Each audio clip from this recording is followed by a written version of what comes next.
County crews were out here all day clearing out just stuff that was outside of this home. Everything from lawnmowers to suitcases. That you can see, this is the side of La Cocina Oaxaqueña. It's a restaurant here in Capitol Hill.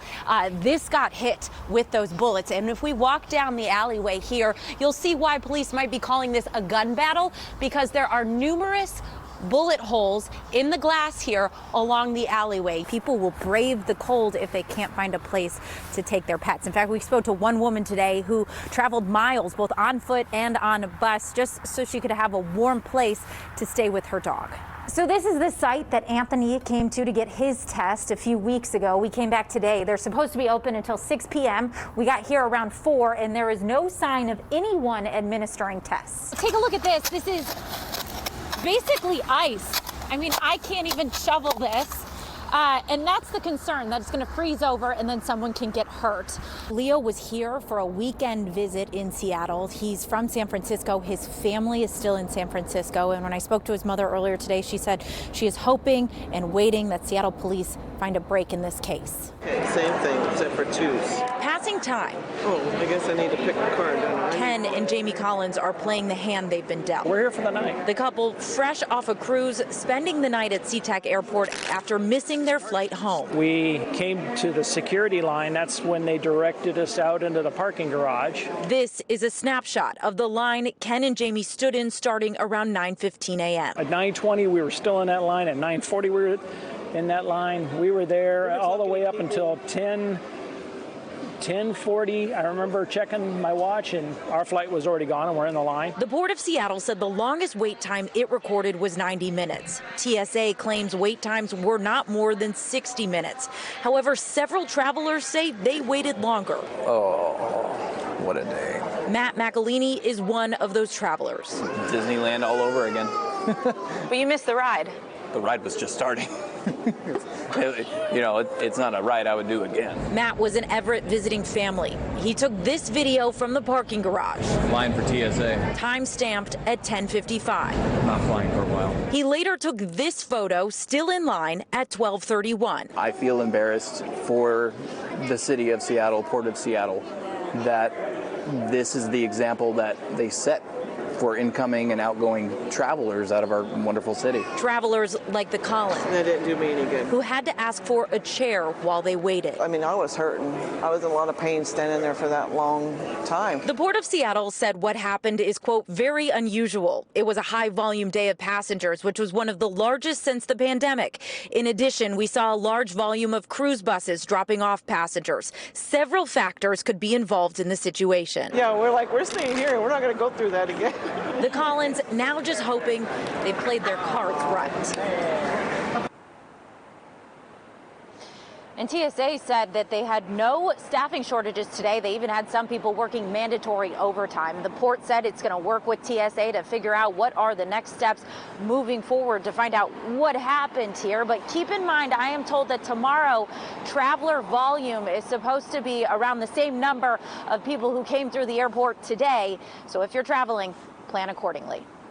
Live at SeaTac, Kalie Greenberg, King 5 News. The man we heard from was here on the island when he saw the plane fall about its last 100 feet. It's been reported that that plane took a nosedive into the water, and that is what this person saw. What happened next was a rush of people looking to help.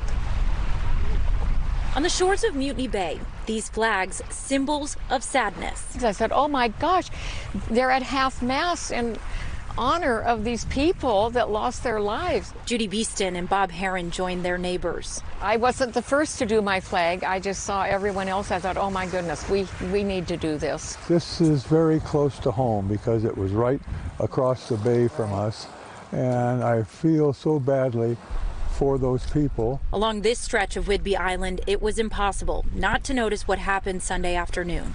We heard a loud noise, the three of us, and we said, oh my gosh, is that a sonic boom? That was the sound of the plane bound for Renton Municipal Airport crashing into the water.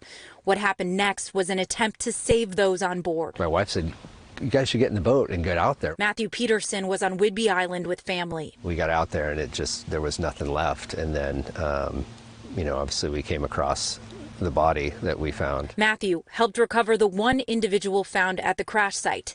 He says it was a woman. 9 others are still missing. The other boats were offering to kind of help and just look, they were continued to look around, and we just kind of floated in. The wind started to pick up and it got really rough, and so I'm glad that the guys got there when they did. Those guys are the Coast Guard. They covered more than 2,000 square nautical miles before the search was suspended Monday afternoon. Last night I really couldn't sleep. And I looked out there and I saw those 2 Coast Guard cutters and a couple small boats that stayed throughout the night. This neighborhood now trying to do its part for a tragedy it won't forget. It's very respectable, yes, but sad. So Judy tells me that her home has been in her family since she was 13 years old, and she cannot recall a tragedy like this happening around Whidbey Island. The Coast Guard says over the next few days there is a chance that new debris washes ashore. If anyone spots that debris, they say people should contact the Island County Sheriff's Office. On Whidbey Island, Kalie Greenberg, King 5 News. Many dream of one day owning a home with a view like this. We've got our chicken coop and then some apple trees. But a water-filled yard took Sherry's Kevin by surprise. Plenty of ducks and geese are enjoying the backyard at the moment.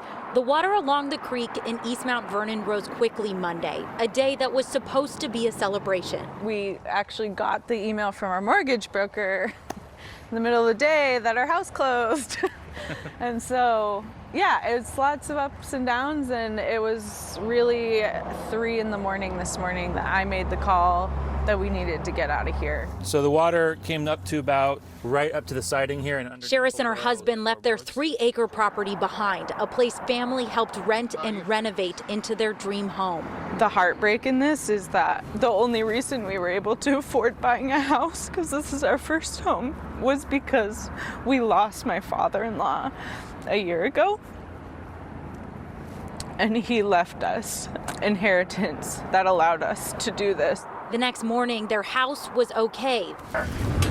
Their garage was flooded and the rest of the property underwater. Ooh, it's cold. Leaving a backyard to survey. Oh my gosh, there's a salmon. From historic flooding that had Sherris' husband, Tony, relieved flood insurance was required to purchase their home next to the wetlands. Assuming that flood insurance is going to do what it's supposed to do, I think we're going to be really grateful that we have it. With the water on its way out, they wait to see the full extent of the damage, saying right now emotions come in waves. This kind of took the wind out of our sails a bit, but again, the house is intact. We're safe. What more can you really do? You can't really do much when it's Mother Nature. These photos from Homeland Security show roughly $3.5 million worth of ivory, rhino horn, and pangolin scales. All items precious on the black market and deadly to the animal. The items were seized in the Democratic Republic of Congo after a several months long investigation that took place in Washington. In order to conceal pieces of tusk sent to Seattle, here you can see they're painted black.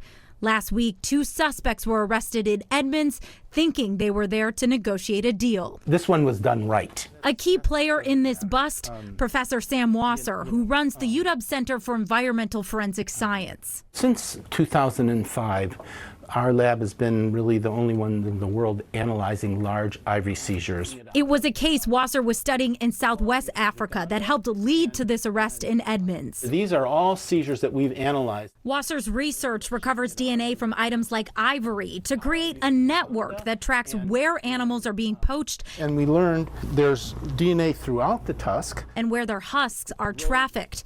They're viewed as more valuable as the animal's population shrinks. These big buyers are buying large quantities of ivory, hoping that the elephants are eventually going to go extinct and that it will be legal to sell their ivory, and then it will be like gold. The 2 arrested in Edmonds, if convicted, could face 25 years in prison.